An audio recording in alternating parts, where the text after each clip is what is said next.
Good for the disconfusion. Okay, let's get into it. Who moved Maxwell from a maximum security prison in Florida to a camp-fed sleepaway camp for with puppies in Texas? Ask yourself this: who had hotels, casinos, beauty pageants, Teen USA, Miss USA, modeling agencies, not only in New York, but also in Europe? Same person? Because it certainly wasn't Epstein who somehow miraculously 6 years later was able to transfer her over to Texas.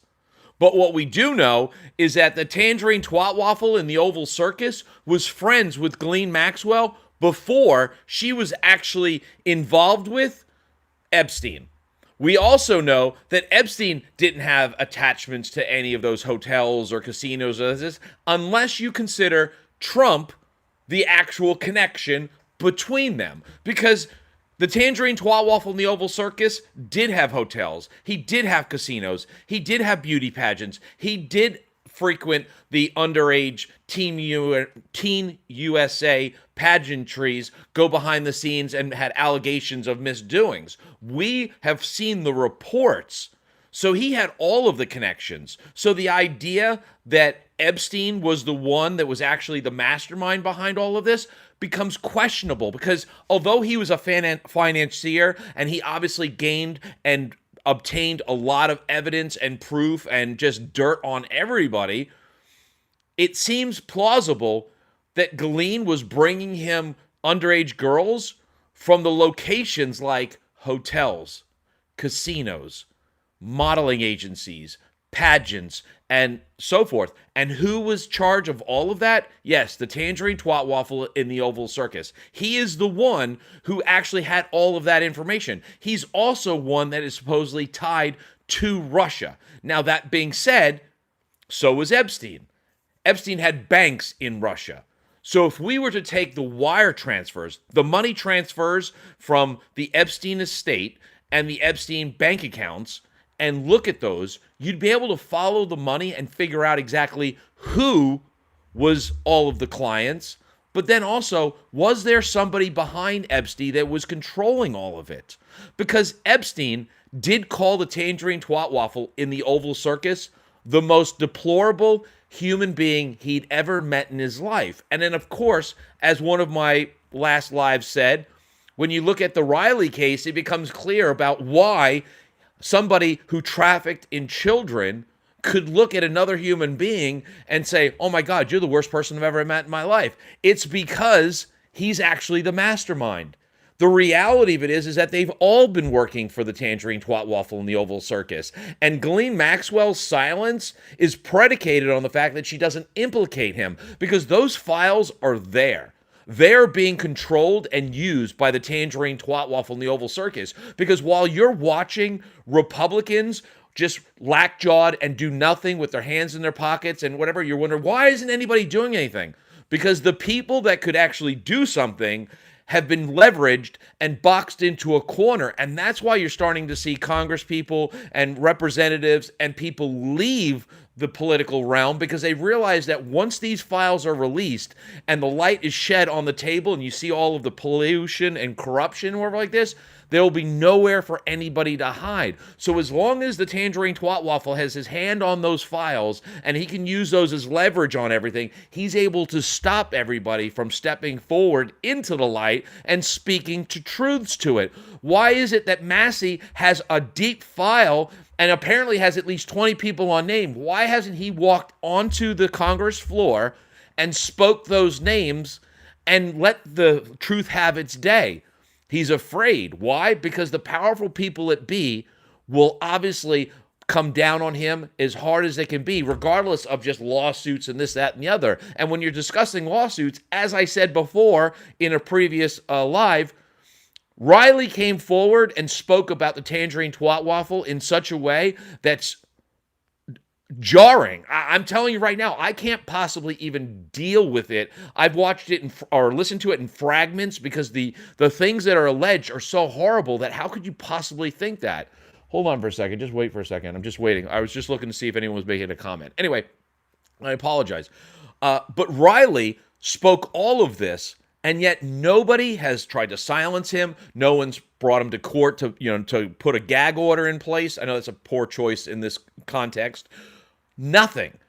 The Tangerine Twat Waffle has sued over 4,000 people in the last 30 years, but yet he's ignored this guy as well as the 27 other women that came forward and brought allegations against him.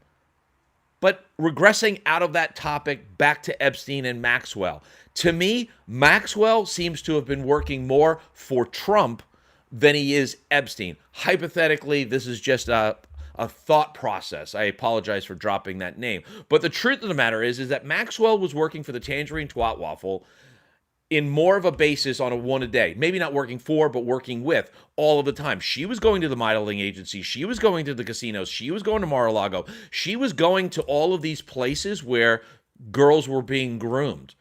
And who owned all of these places? And Epstein was a financier.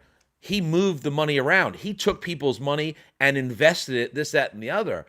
While he's doing all of that, he's supposedly operating this heavy ring of, underage girls being trafficked for all the planet. It's a possibility, but again, still remains why or what could Ghislaine have on the Tangerine Twat Waffle that was so damaging or so fearful that he would actually have that, or Ghislaine would be moved to a minimum security prison.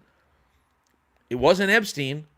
And when we're talking about Epstein, let's talk about the fact is, why did Epstein unalive himself? Epstein collected mass amounts of data, mass amounts of video. When Epstein was detained and arrested, they stripped both homes, his one in Palm Beach and his one in New York. He had a brownstone, multi-level, the whole bit.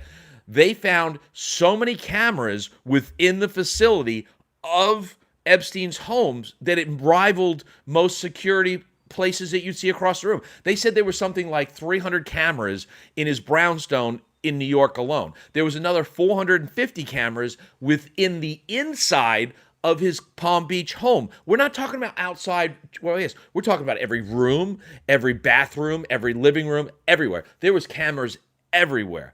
And they had terabytes of videotape and surveillance taken from within the facilities. So a client list could be resolved. But that being said, Epstein still had all of this information. And someone just said, hello, hi, nice to see you again. That's within all of this information. So this guy, who is well above what anything that P. Diddy ever did, had all of this information, and you think that he would go to prison or go to jail for lockup and then he was going to somehow unalive himself? Why would anybody with that much information about everybody across the planet want to unalive themselves when they could just use that as leverage to get out? You know, like how Maxwell's using her leverage to get moved from one prison to the other. But Epstein, a career financier connected to everybody and has dirt on everybody, he could have easily used that dirt to leverage his deal, just like Diddy did, to get all of his charges dropped down to like silly charges that only got him 4 years when he was actually looking at life in prison.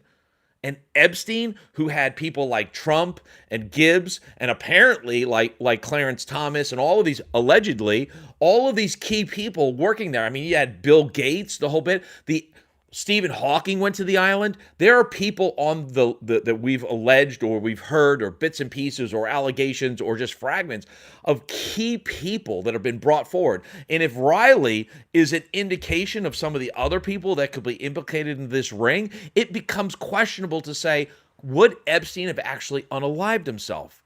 And the thing is again, he might not have, maybe he just simply thought, oh, I have too much information on everybody, or perhaps maybe somebody got to his failsafe before they were able to release everything and, hook it. But how is it that Epstein had the privileges to send letters to another known convicted PDF file days before he went? And if he was planning on unaliving himself, why would he have emailed the list of clients and people that he knew and associates to himself in an email because obviously he was going to try to use that as leverage. He needed to have access to it from wherever he was.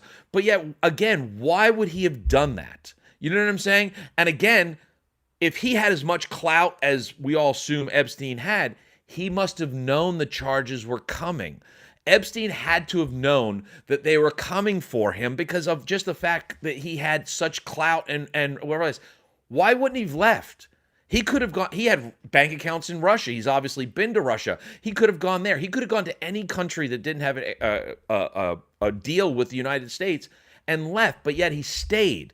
Again, a man with billions of dollars at his disposal, his own private island, but yet he doesn't run because he wasn't intending to run. And with the amount of blackmail he had and the information he had, he clearly was thinking to himself, I don't need to go anywhere. I'll get through this because I've already been through it once and I got a slap on the wrist. So again, the idea that Epstein unalived himself seems preposterous. His brother even said that it wasn't an idea. And it still revolves right back to the same point that I brought up before. And I'm going to start looking and reading some of the comments because I've got a couple. Thank you very much. But Maxwell, was she really working for Epstein or with Epstein, and there was somebody above them all that was actually doing everything? And Epstein was, to use a gay term, the beard. He was the face of the operation. He was the money guy, but he wasn't the architect of the whole thing. And that's my point of view, is that if he was the architect of all of it, then why hasn't the ring fallen? And when I say the ring fallen, I mean the fact that there is still money moving in and out of the Epstein estate's bank accounts as if like business hasn't stopped. So that's a big question as well. And that's another reason why the Epstein files may or may not be released, or because the money transfers would signify a way to be able to track to see what's going on. And if there's still action going on, large amounts of money being moved in the estate, then it comes to remain is that who is really in charge of it? His name might have been on the check, but it doesn't mean that he necessarily owned the corporation itself. I'm going to look at this, at some of these things I've got here. If he got whacked, he wasn't in charge. Yes, you're absolutely right. Thank you very much for that comment. But again, like I said, this guy had so much dirt on people. I mean, he had a picture of Bill Clinton in a dress in his house.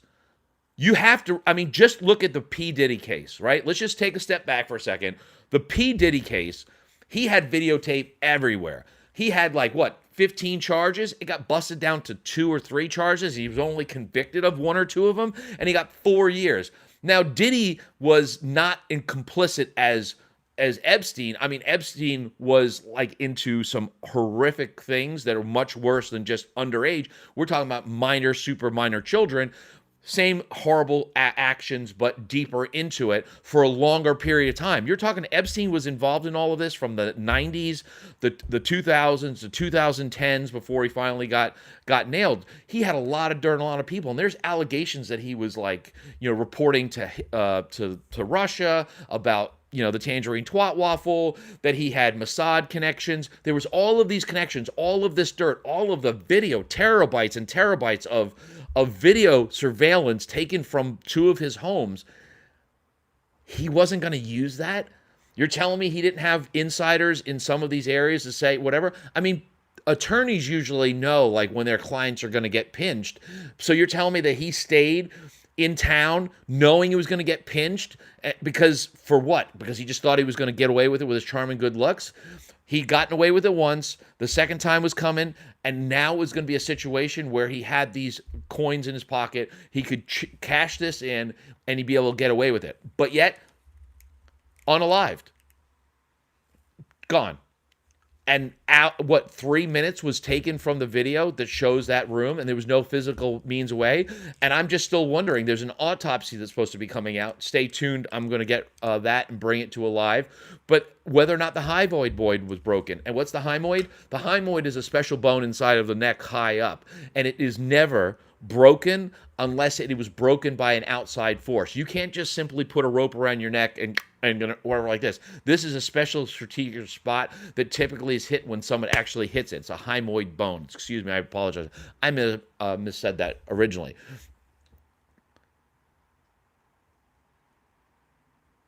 Bush with a paper airplane. I don't know what you mean by that, but I appreciate it. So that autopsy might bring up a lot of cases. And there's also the Epstein brother who says there's no way my brother would do this. So it all rounds up to a situation of who did what and who was really working for who. Because it just doesn't fit to me that Epstein, where was Epstein getting all of the girls from? He was getting them from Maxwell. And where was Maxwell getting? Well, she was going to hotels, she was going to casinos, she was going to Mar-a-Lago, she was going to modeling agencies, and she was going to beauty pageants and Team USA and all of that. She's been spotted. There's documentation showing that she's been at all of those places. And my question asks, who owned all of that through the 90s and the 2000s? And who was barred from owning pageants and contestants and all of that because of misconduct and adjudication that was brought against him? Okay? Who owned casinos? Who had modeling agencies? We all know who we're talking about, and it's the Tangerine Twat Waffle. But the files come out, and all of that would be validated because the Epstein files, the wire transfers, the banking, the money would show the correspondence of what's going on. And again, like I said, follow the money. I don't believe Ghislaine Maxwell was working for Epstein. I think she was working for the Tangerine Twat Waffle, and that's why she got moved to the camp. That's why she's got a puppy, and that's why she's biding her time until he decides to pardon her.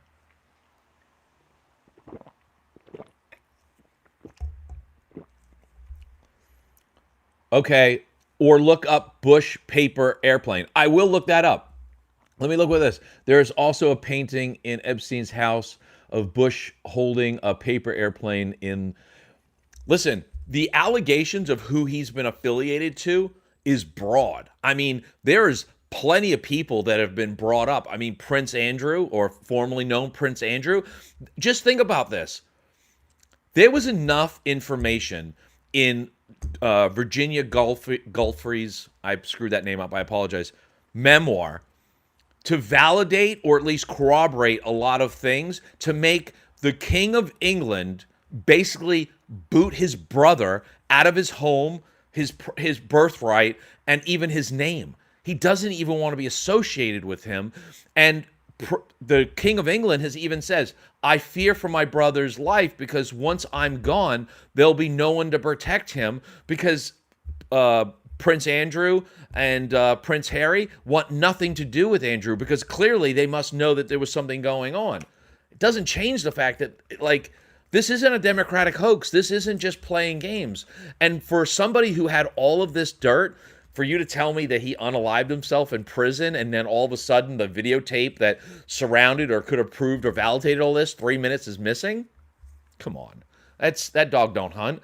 And again, like I says, if he was really the one running it all, if Epstein was the guy that was running the whole network, then why didn't the network fall? Why is there still money transferring through his estate? Why is it that the information that Ghislaine Maxwell was so damaging that they moved her to a Camp Fed?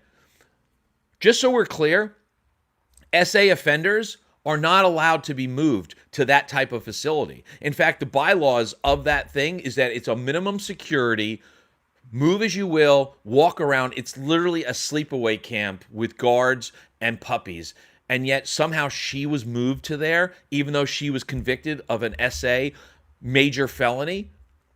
Again, how do you justify that? And when you take that and you couple it with the fact that the Tangerine Twat Waffle has put in former attorneys into all key positions within the DOJ just to make sure that the DOJ could be a part of his arsenal and sue people into compliance, it's just a rinse and repeat. It's Roy Cohen all over again. And if you don't know who Roy Cohen is, he was the attorney to the Tangerine Twat Waffle in the 80s before he passed away from HIV. And I'm not making fun of Roy Cohen for having AIDS or whatever like that. Not at all. That's a sentence on somebody. Whatever he did wrong in his life, he paid the price by losing his life. And I don't wish that upon anybody.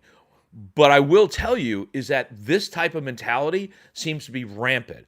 And again, Maxwell is protecting her boss. She's not protecting somebody who's just in the files. Because anything about him being in the files, certain levels would stack up and you'd be like, oh, well, he is.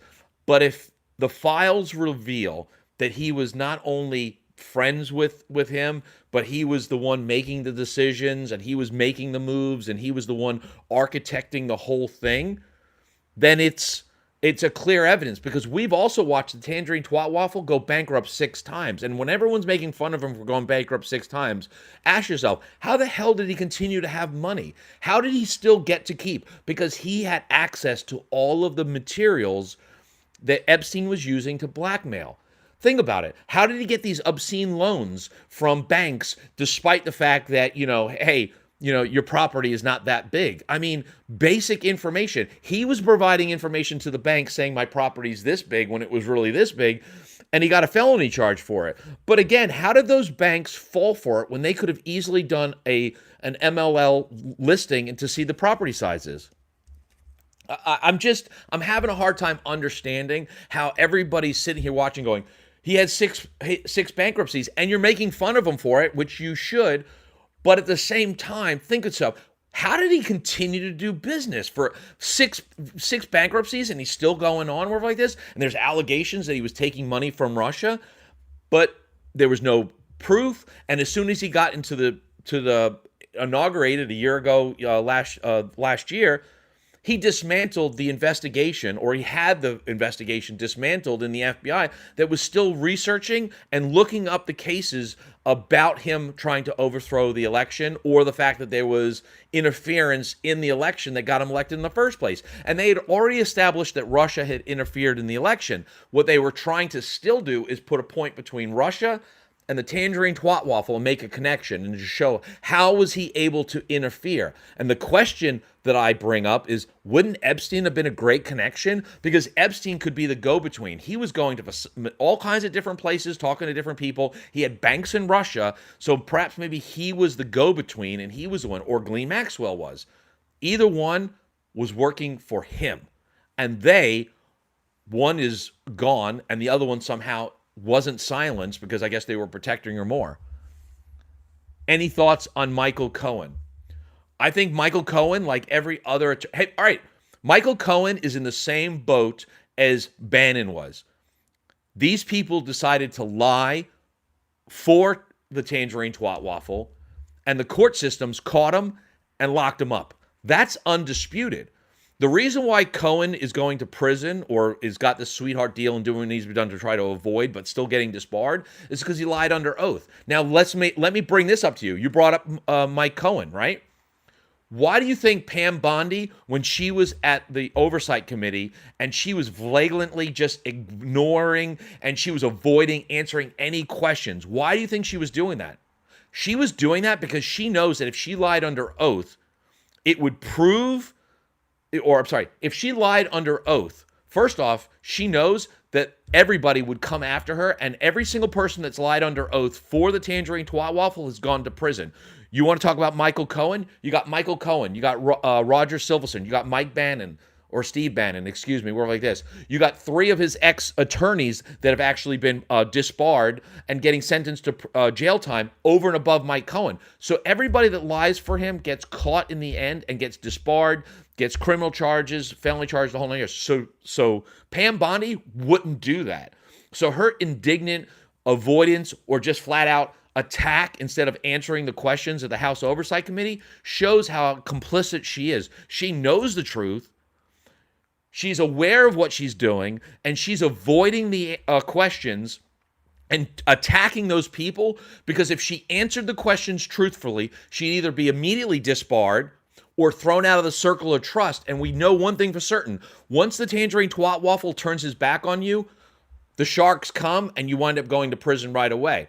And if she was to actually, tell the truth and open up and say all of that, he would turn it back on her. But if she lied under oath and says, no, that's not true, this, that, and the other, she also knows there's as many people out there that would love to see her fall. So they would find a way to prove that she lied under oath, and she'd be cooked. One way or the other, she was in a no-win situation. She's either losing now or she's losing later. But one way or the other, she will fall just like all of them, because every single person in his cabinet in the first presidency, have you noticed that every single person in his cabinet on his first term as president back in 2020 or 2016, Every single one of them has been charged with something, put under a criminal investigation, or been disbarred or put in prison. It's a game show that can't be denied. If you look at the whole thing, it's like Hollywood squares. Oh, which one's going now? Which one's going now? You should put up a cabinet now of all of the people. Which one's going to fall first? There's a tie between Hegseth and Kristi Noem. We don't know which one's going to go first, but that woman's face is so full of filler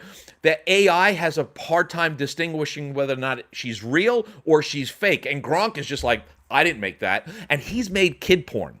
You know what I'm saying? Like that AI has made kid porn, and he doesn't want to take claim to what Kristi Noem looks like. Anyway, I diverge. The reality of it is the point of this conversation. Let me see what else is going on. If anyone's got any more comments. The main point I have about this is that we are all looking at whether or not, did Epstein take his life? He didn't take his life. You know what I mean? Everybody's sitting here going like, oh, why did she get moved? Why aren't you asking, who is she really working for? Okay? That's the question I'd be asking, is that why is it that, what could she possibly have? Because all those files are at the DOJ. All those files are somewhere. Those files are everywhere. So she must have something over and above those files that is damning. And the only thing I can think of is she turned around and say, well, I wasn't working for Epstein. I was sleeping with him, but I was really working for him. Because guess what? Maxwell was actually friends and associates or business associates with the Tangerine Twat Waffle long before she got involved with Epstein. And no one wants to talk about that. Anybody got any more comments? I've been yammering on for 27 minutes now. Amazing.